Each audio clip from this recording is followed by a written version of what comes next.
Everybody, it's Truman Capote, filling in for Jamie Brickhouse. You can just call me True. And I have a true story about a New York Swan. I'm not talking about one of my swans like CZ or Lee or Babe. I'm talking about a real, live New York Swan who lived in Central Park in the lake. Swans can be mean and malevolent and murderous. I mean, queens can be vicious, but swans, you better watch out. So here's the story.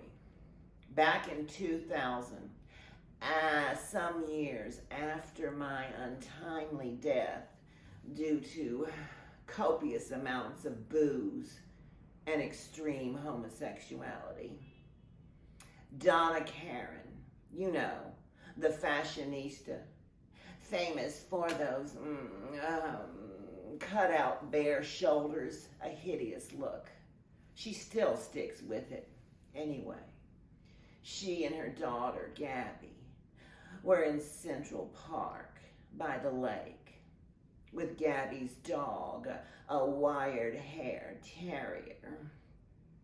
Well, that wire-haired terrier started barking at the Swan in the lake. Think of that little dog as a little me, a little Truman Capote, nipping at the Swan. And anyway, the dog kept barking and then finally went into the water, into the Swan's territory. Never go into a Swan's territory. And if you cross a swan in a Swan's territory, she just might murder you.